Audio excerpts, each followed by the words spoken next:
everybody, if I look a little if I look a little crazy right now, I blame it on my friends on Zoom who are lying through their teeth telling me that their homework is in here or on their device. And that is not what the homework was. I don't care, so devices don't count. I said paper, always paper. Anyway, I always say paper. Wait, she's gonna rewind and make sure. I don't write it down and say paper. Okay, so for everybody's reference, you know you're breaking up, which makes this conversation even funnier. Just, you know what? For everybody's public service announcement, ready? Are you ready for it? I am the biggest advocate of paper and pen because it puts the energy out. A device does not count. It's just a stepping stone to get back to paper and or pen or whatever. Paper and pen. Got it? Paper and pen. Pencil and paper is also great. Crayon. I don't give a crud if you put it with crayon either, or marker. Even your saliva, Kristen, if you're not with other people, but not on a device. It doesn't count. She's giving me the finger. I just want you to know my very spiritual, loving friend is cursing me out on Zoom. That's it. I'm done before I'm starting. So, take that, everybody. Take that. You wanna fight with me over the homework? You take that. I really hope this. I hope everybody sees this. Everybody's loving it. That's great. Wonderful. I'm going to end up going viral because I'm cursing at you on Zoom. Anyway, it carries it by defense. she even said, I am going... She thinks that I wrote on the list to put it on paper. It's just always on paper.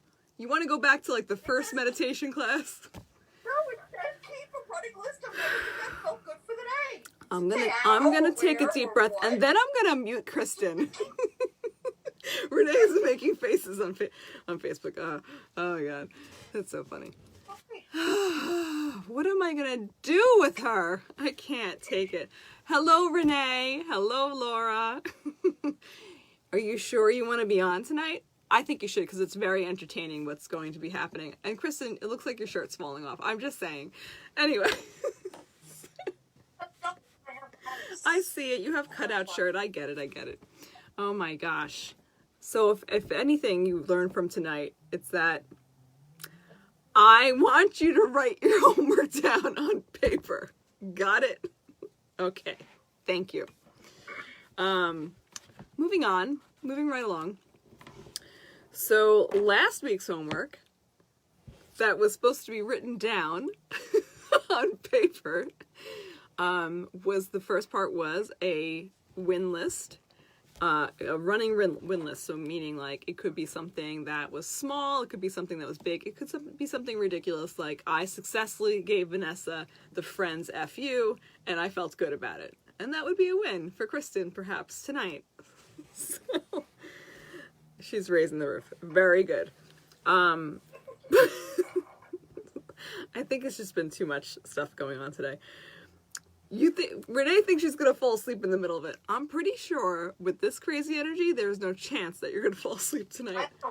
No, if she was on the Zoom call, she would not be falling asleep. No, yeah, you should get on Zoom. You'll never fall asleep. Okay.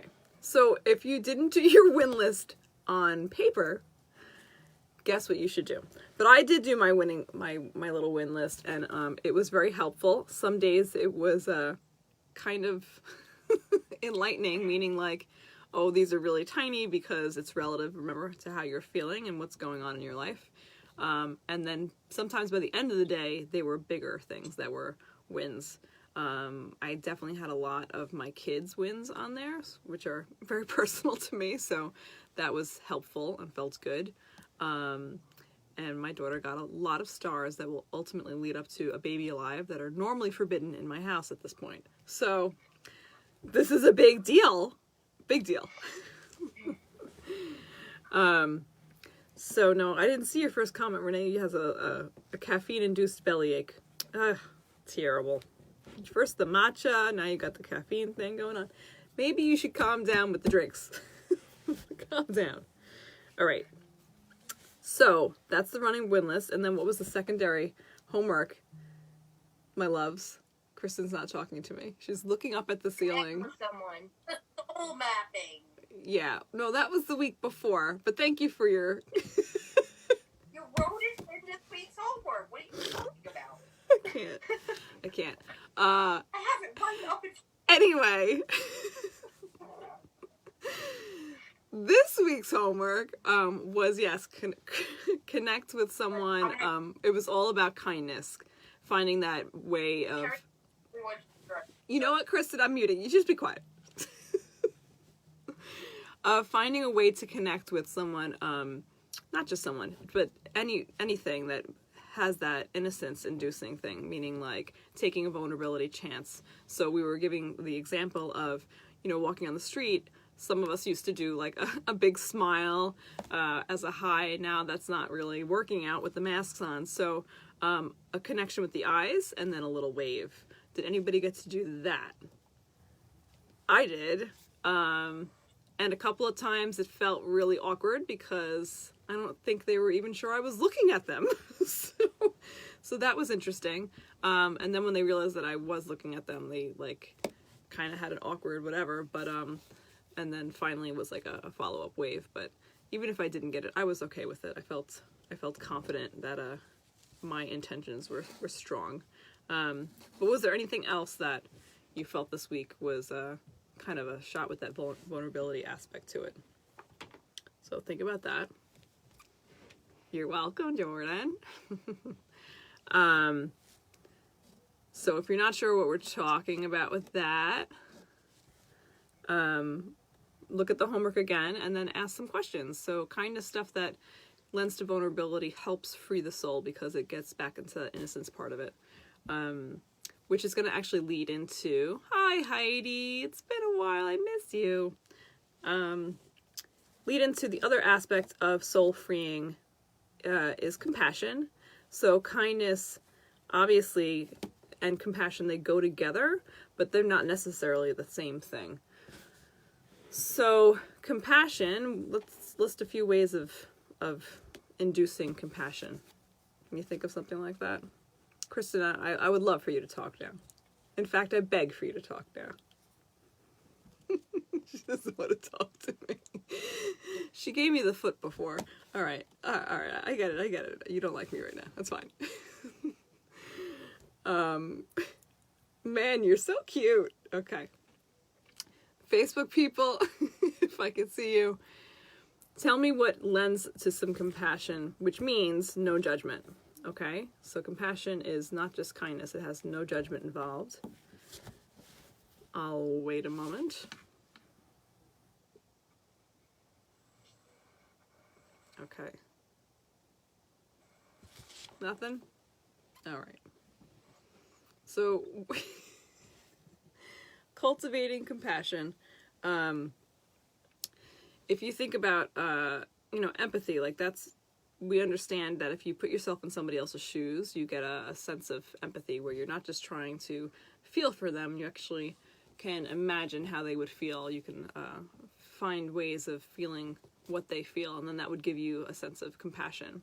So my natural empaths, which basically all of you are, do not normally have a problem with this, but that doesn't mean we don't get like too filled up with other stuff that it can get cloudy. So that's when all that self-care techniques that we've been talking about really, really come into play.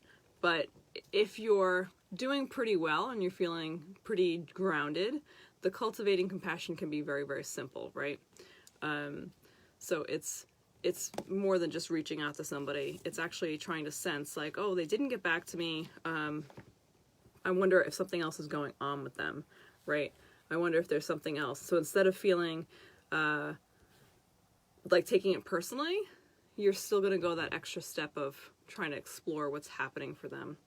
And you're being open and concerned about them. So instead of judging their actions, you're really trying to feel through what's happening. So we're going to have some other homeworks, cultivating compassion, which I know you guys are going to rock. But the main thing I want to talk about tonight is the other way of freeing your soul is being curious. And this is pretty simple because it really does align you with the innocence of a child. And can you list or name out, if you're talking to me, anything that would cultivate that type of curiosity for a beginner's mind? Nothing. All right, I got it. So for me, like 2 months ago, I did skateboarding or longboarding with Carrie, and only got to do it one time after that, but it was really kind of unearthing, because it was, you know, kind of uncomfortable, a little scary. We did it on a hill. What's that? Yeah, it's a big hill. It was the big hill. Oh, God. And, you know, it's always humbling, right? So there's what other things can you think of when you're a beginner at something? It's just uncomfortable in general, right?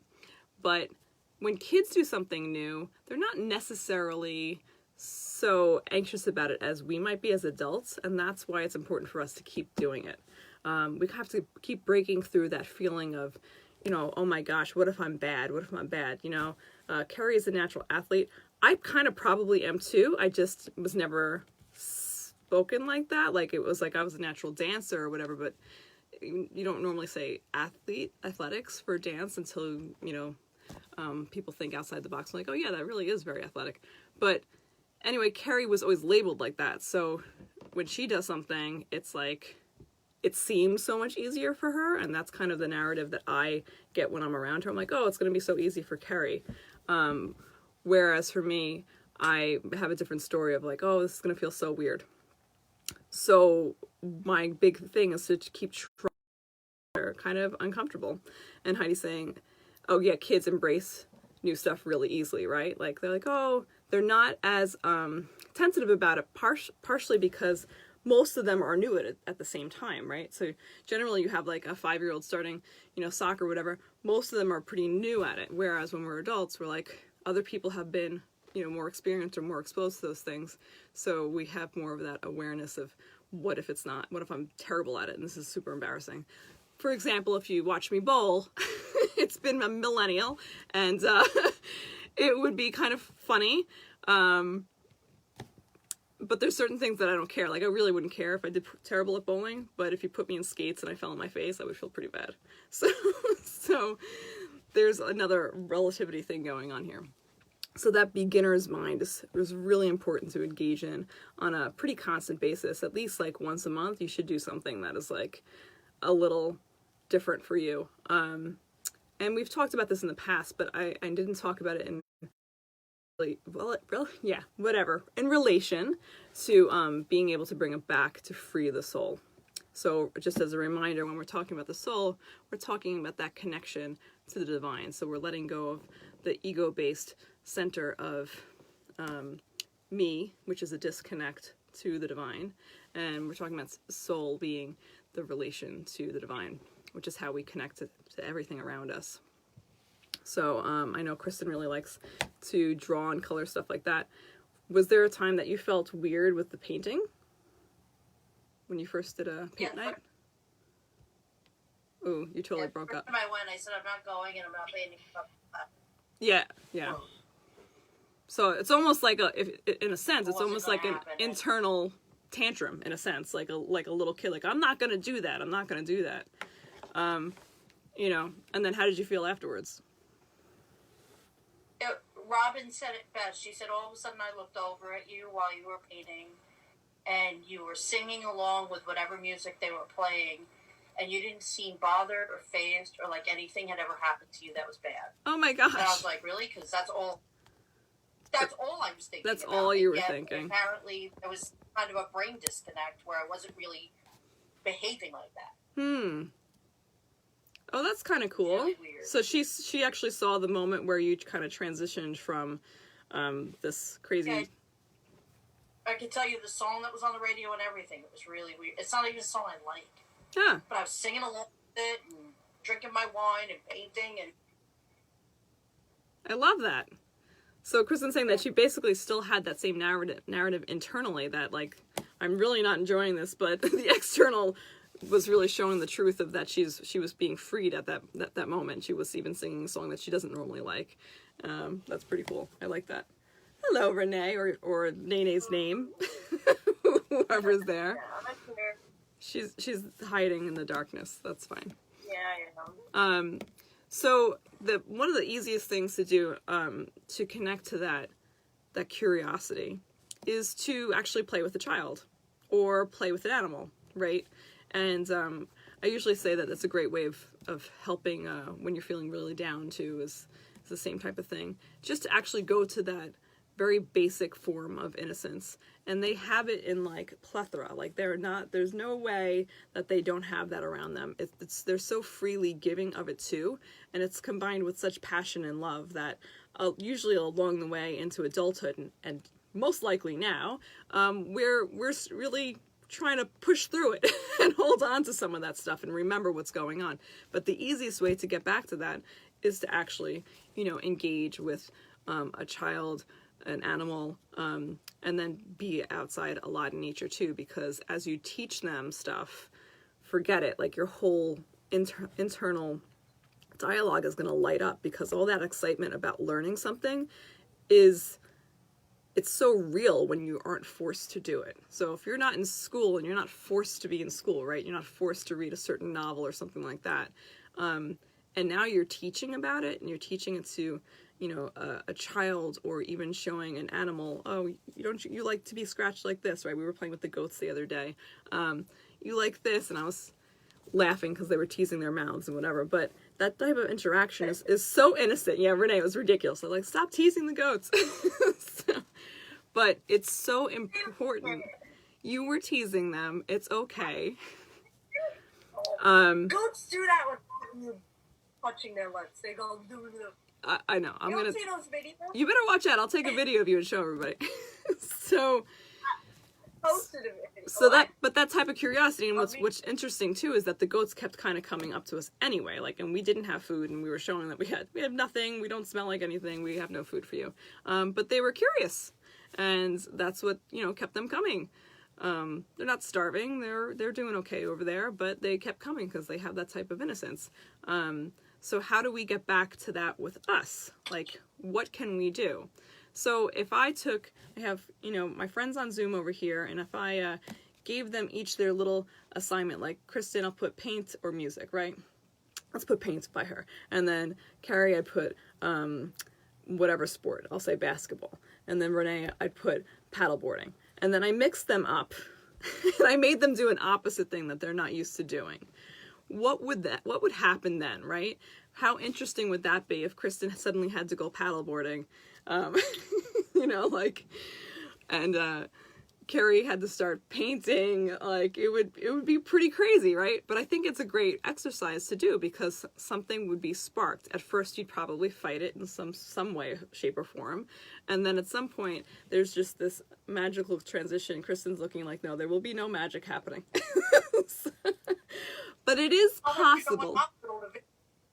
It might be a hospital visit? No. No. But all these things are, that's pretty funny though. All these things are really possible, like the first time, and I have to get back to it, but I put my hands on a ukulele, I'm like, this is so awkward and so strange. Or the first time I sang on a mic, like, that was horrifying, because I consider myself a singer, and then here I am feeling like I don't know how to do this. This is just weird. And then listening to myself back, oh, well, that was scary too. But, that's what we're going to focus on this week. So I invite you to list a couple of things that, you want to learn. It's kind of like your short-term bucket list, so to speak, things that you want to learn. And then one thing that you're going to ask somebody else to advise you to learn. Like, I don't know, Renee, I would love to see you, what am I going to ask you to do? I would love to see you pick up your violin again. That's funny you say that. I brought up my guitar and my violin up from the basement. Does your violin need a setup? I know a guy, my husband. He could probably fix that for you. So even if it's something you just yeah, even if it's something you haven't done in years, just to get back to that. So if somebody can point out to you, you know, I think you're missing this in your life again, this would be the time to start doing it. And it's not all going to happen this week, but even if you start with one at a time, I want you to journal what that feels like after doing it. I'm just writing it down so I know it's right later. You know, and again, don't edit when you journal on paper. Don't edit what you're gonna write, or what it sounds like, because the truth and the authenticity always comes out when you're not editing. So yeah, so I have to share another experience, which is not happy this week, without being too private for my family's sake. But we had an uncle who passed this week, and you know, I had to talk about death with my little kids. And that was a big moment, trying to figure out the words, because they're so little, and what to tell them, and how to be truthful without scaring them, without confusing them. So this was part of Curiosity too, in a sense. Kind of backwards, but interesting. So when I finally told them, my little son, who's not yet 4, he's close, he really wasn't paying attention, and I had to respect that and have some time for that too. And I know as time goes on, he'll start to gain some things as well. But my daughter, who just turned 6, she immediately burst into tears and went into my chest. And I was so obviously moved, but it was such a moment. It was such a really big moment to have to share that with little ones, because they do watch these things on TV, so they have knowledge about stuff like that. But it's confusing, and it's never, you know, been somebody close to us. So I wanted to share that with you guys, because even something like that, something like death, it has its own lessons. And to watch kids begin to process something as deep as that is, it's just big. It's really, really big. And there's no room for that, how I'm describing this ego part of us. There's no room for the I in that sense. There's no room for a disconnect to the divine. Because if there is a disconnect to the divine, and I'm trying to describe this and make my kids feel safe, I wouldn't be able to do it. I really wouldn't have tools to comfort them. Yeah, it would have been so different. So I'm very, very grateful. I'm just sharing, very, very grateful for my faith and my connection to God and the divine, because my husband and I were able to do it, what I think was pretty gracefully. And I know it's still not fully past tense, because it really just happened. And my daughter keeps saying, I miss Uncle Greg, I miss him. So really need to cultivate these things that I'm going over every week. You know, every week I do it for a reason. I do it so that you can see that it's not just one topic every week. This all goes into each other. So I'm trying to help you all understand how these small little things really do culminate into, you know, big purposes. And so it was a gift, very, very sad, but it was a gift to be able to share with my children that type of connection and that type of faith. So as we're exploring that portion of life as well, I just want to thank you guys for, you know, listening and being here weekly and coming and doing the work, you know, however you do it. I'm just happy to share it with you. And I'm really grateful, you know, to God and for those connections. So with that being said, if you've had a recent loss in your life that's still pretty raw, you know, don't shy away. That's my advice. Don't shy away from it. Keep it real.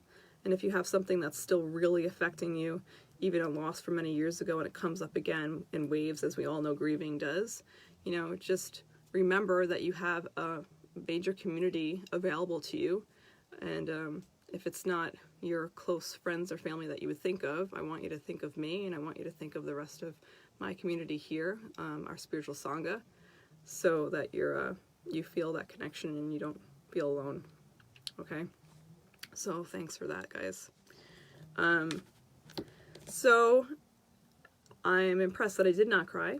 Let's just go with that. I also want to say thanks to two of my Reiki students today for coming in for Reiki 2. That's been a big part of my soul that's been missing. We were able to do it, as safe as possible, and, get through working with the mask so that they could understand, because it does feel like a blockage, but they were really great. They were amazing, honestly, and they crushed the psychic stuff that I was working on with them. Just crushed it.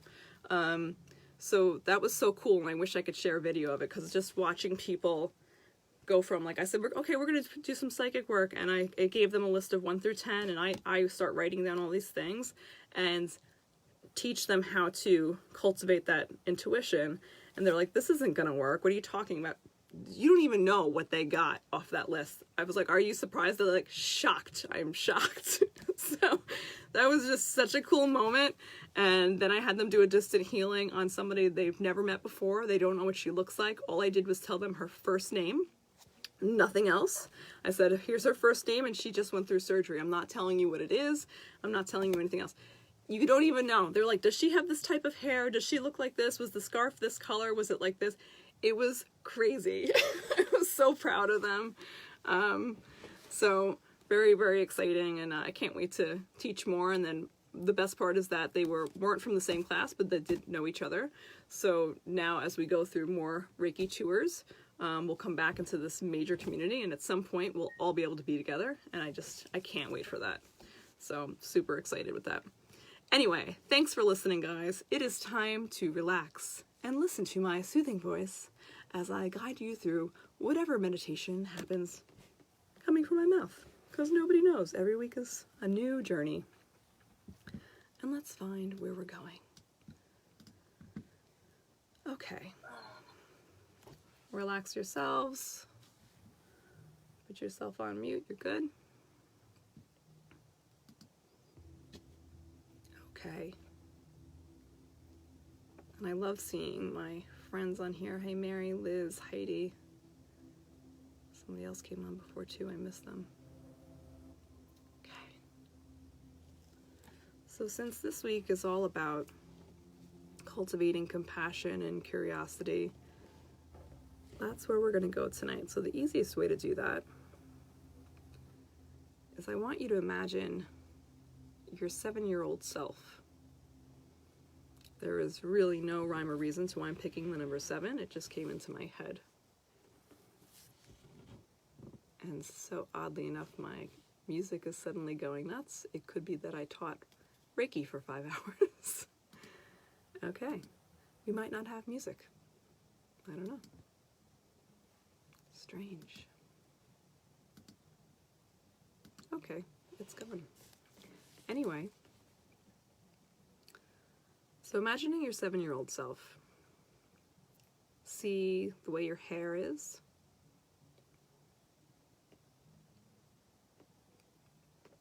Notice what you're wearing.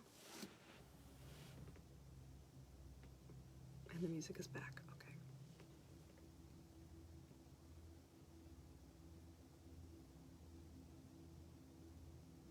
I want you to look down at your 7-year-old hands.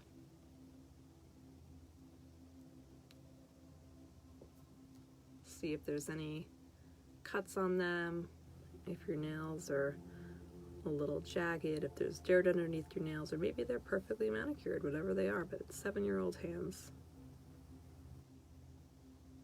See how small they are.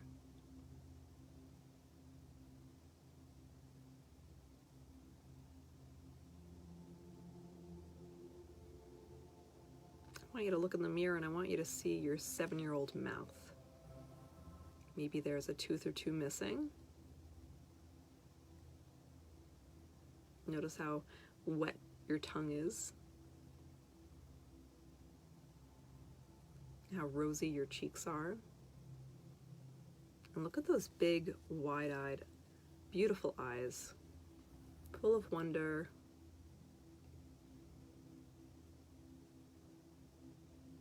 Still so innocent. And really loving yourself in the mirror. 7-year-olds are just full of that joy, you know. They look at themselves in the mirror and all they're looking at is, if this tooth okay? Is that wiggly? Ooh, look at my nose.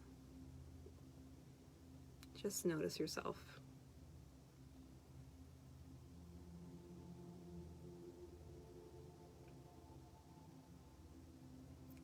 So now you're going to go outside and play.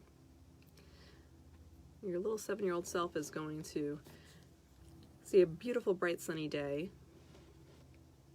And you're going to go find one of your best playmates. And maybe your bikes are out. And you're going to take your first bike ride around the block with your friend. Maybe you're still on training wheels, or maybe you're not, whatever it is, just have a blast. You know, at this time at 7, nobody is worrying about where you were, so you get to be free for a little bit. Mom, I'm just going around the block.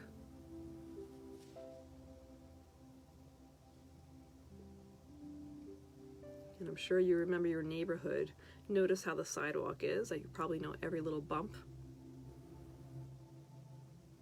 How curves used to be fun, a little scary.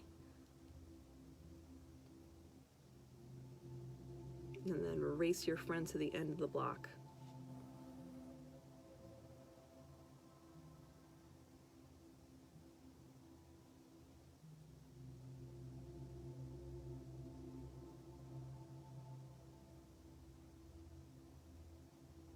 You're gonna get to the end of this next corner.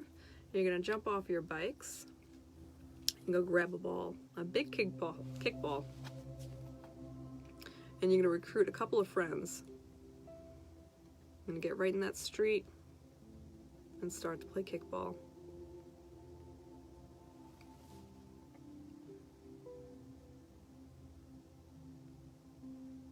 As you're waiting for your turn, I want you to notice the sights and scents around you.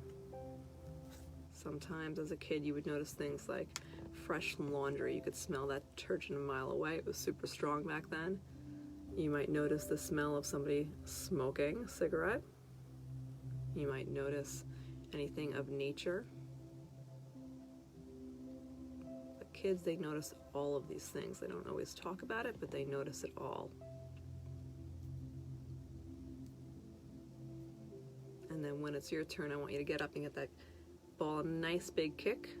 Run to the base, go as fast as you can.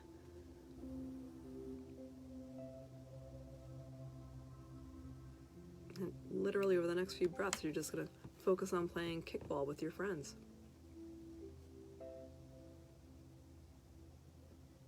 Notice how your heart rate changes even as you're meditating. Just thinking about these things will alter your heart rate.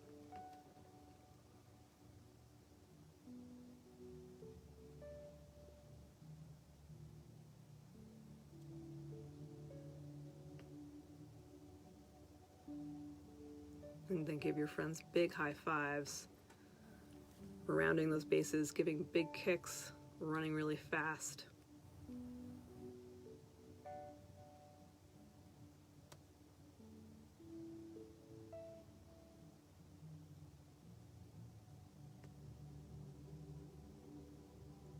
You're having so much fun. That little 7-year-old self is just beaming.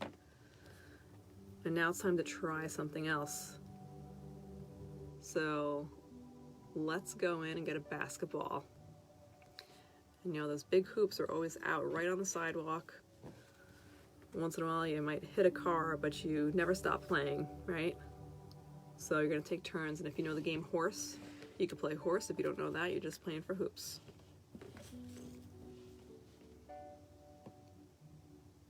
Every activity that we go to, you're gonna really, really entrench yourself in. So I want you to feel the way the ball feels. I want you to feel the way it feels when you jam your finger into the ball.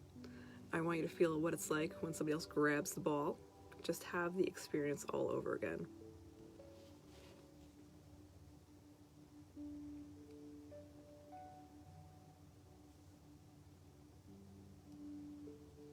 Again, notice the people that are around you, the friends that are around you, the little kids that are with you.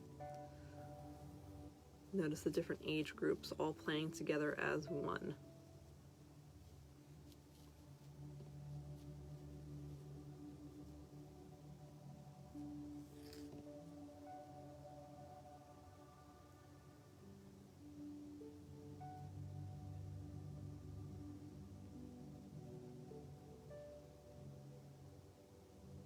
Awesome.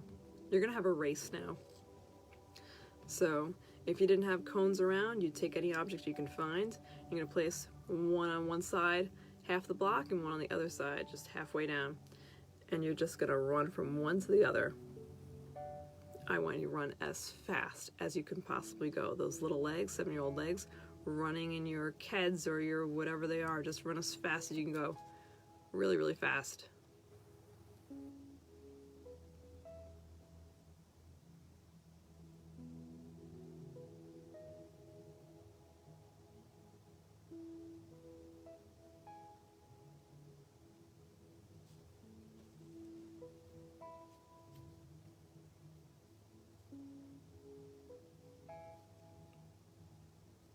Run to the end and finish.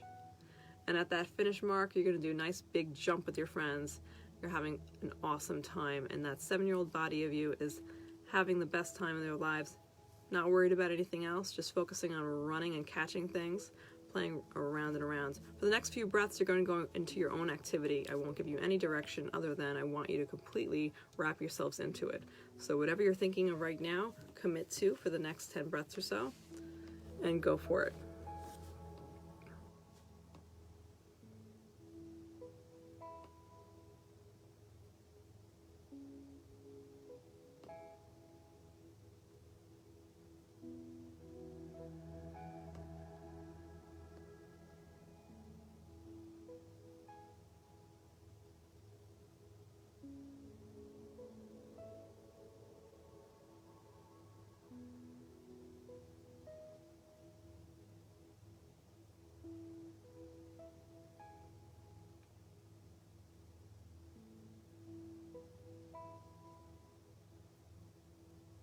Couple more deep breaths here, really going into whatever you're playing.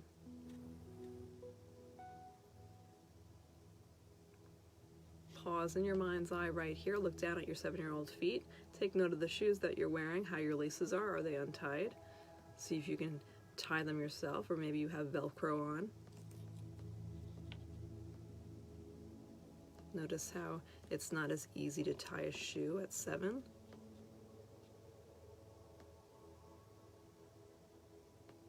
Notice your hands again. Are they dirty from playing? Are you a little hot?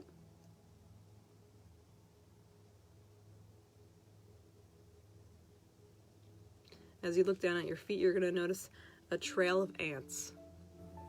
And you and your friends are going to go hang out with the ants. And I will not allow you to magnify them, sorry guys. But you're going to go down on the ground, belly onto the ground. Maybe you're half on the grass, maybe you're half on the sidewalk.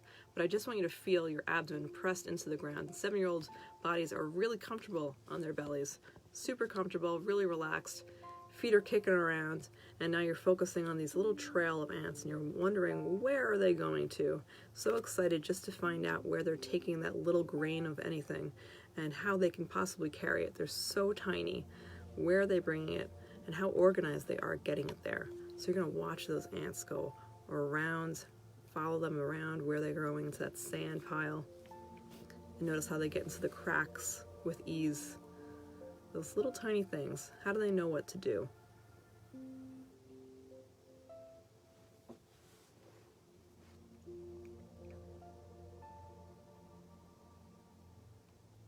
And you're going to get one of your other friends with you, now to lie on their belly too. And you're going to tease them a little bit, maybe get a couple ants on their hands, tickle them. And hear your giggle, your 7-year-old giggle. It's not just a laugh. It's got a different timbre to it.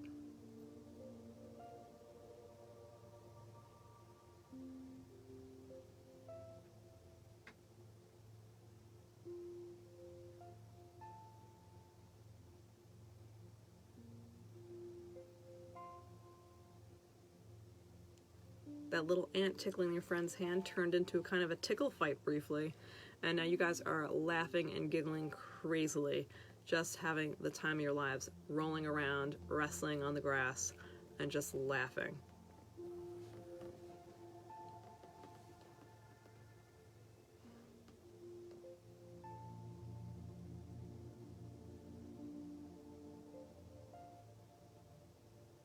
And suddenly you both are just done. And you lie on your backs, and now there's a group of you again, and you're facing up towards the sky, and you notice what it's like to take deep breaths after playing so hard.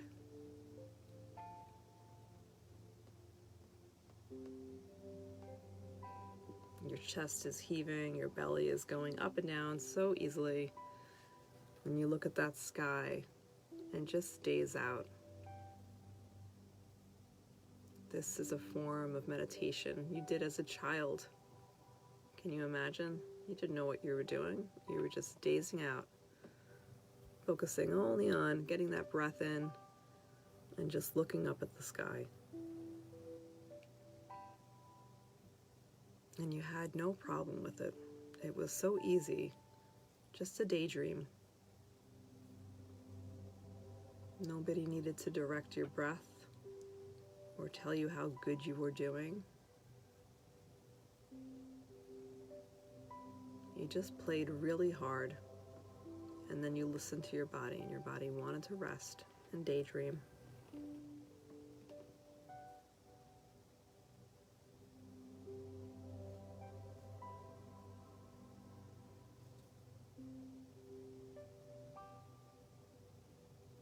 So kids don't always know that they're doing something so great inherently. They just know it feels good. So here you are lying down in the grass, daydreaming, gazing at that sky, letting your body cool down.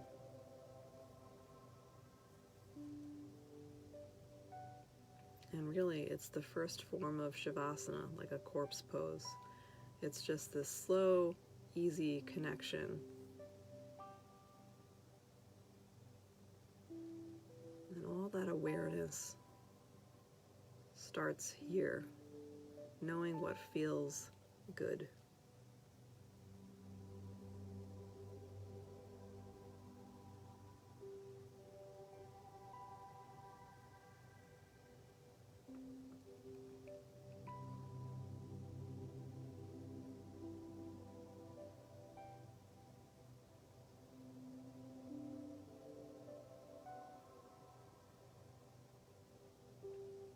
And now we'll play a game that just you'll sit up slowly, and a parent's going to come out and give you guys some markers and crayons, lots of paper. And the first kid is going to start the story. You ever play this? Where one kid starts the story, and then each one has a couple of lines to add to it. So one person's going to write everything down. And remember, you're 7-year-olds, your spelling is horrible, and you're just sounding it all out. But maybe you're doing a Halloween story, setting the mood with each other, and just having fun. And if you notice, this is the first form of a circle. This is the first part of your life where you did something that now we see as spiritual, but you were doing it as a child. You were playing together. You were doing new experiences together. And this is really what circles are all about. That type of easy support, exploring things. So here you'll make your story, you'll write parts of it down, and you'll all contribute. And then you're going to color something in. Maybe it's a monster.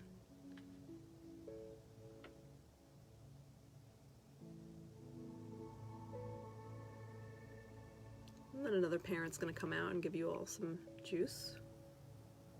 Notice what juice you get, if you're happy about it or you want something else.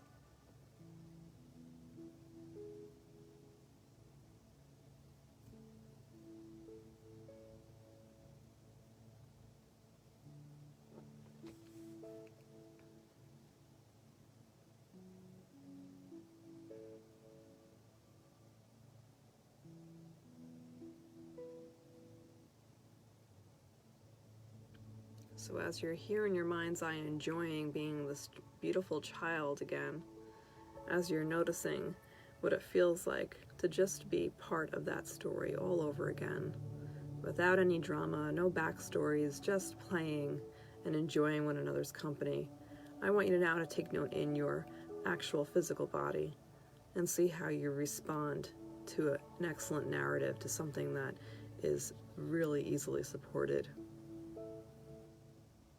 Notice how you're cultivating a different feeling from the day. Just very easily going back to this wonderful, happy place.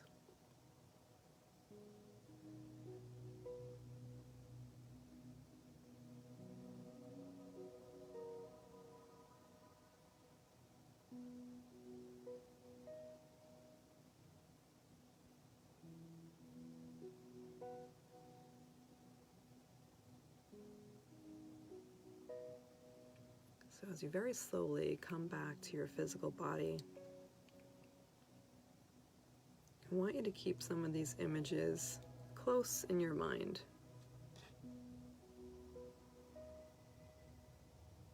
I love doing meditations with childhood. Sometimes we have shady parts of our past. Some of these images might not be easy for some people to attain. But when we guide you through a meditation and give you the details, and the more often we go there, the more we can actually reshape how we feel and how we react to things and what we want to take with us. And the more we do that, the more we can heal. And that's really what all this is about, isn't it? It's to heal anything that's ever felt wrong to us. So thank you for going on that little journey with me. And I hope that you were able to get to that place of really allowing your mind to be free, your soul to play, to feel what it's like to play again. I hope you noticed the changes in your physical body as you were able to connect to each one, and probably a little differently. Depends on your age too, the games that you played. So if some of those that I mentioned were not in your realm, then I want you to tell me what you want to go do as a little kid. What's the most available to you? I'm sure you all ran. Maybe there was some jump rope, which we can always do another time, things like that, hopscotch. But it's that feeling of going to a place that your body used to do with ease, most likely, and that there was not the same judgment, or especially self-criticism that occurred then. It was just more of a, I'm gonna have fun with my friends. And if it's something new, it took a little while, but everybody else was getting used to it too, so it wasn't a big deal. And that's what this week is all about. So we're connecting to the soul, to the divine, via childhood curiosity. So I'll get that homework up for you real soon. If not tonight, then tomorrow. And please make sure that you go ahead and do it. And because I really want everybody to have this feeling and that passion that we're so desperately trying to get back to, can really easily be attained by this type of technique. At least this one thing can be pretty easily attained, meaning doing something new, something old, doing it again. And that curiosity and that vulnerability creates an innocence that is not always there for us anymore. So using the A word, adult. So I really urge you this week to really focus on that, and I can't wait to hear back what you all come up with, what you did, what made you uncomfortable, how you felt, and how long that level of discomfort lasted, because it sometimes doesn't last that long. So more of a noticing, a lot less judgment, and a lot more fun. So I feel like Bob Ross tonight, and I'm okay with that. Happy little 7-year-olds. So if you haven't painted or drawn in crayon, or even written a memo in crayon, because that's funny too. I want you to do that. I want you to really get the crayons out and glue your fingers, do silly things, and I want to talk about it and see how you felt afterwards. So I'm going to close in a moment and go on to another video for our little community chat. But I hope you're feeling good, and I hope you're feeling more whole. That's what this is about. I want you to feel whole. Okay, so God bless, and I hope you guys have a really, really peaceful evening. All right, namaste.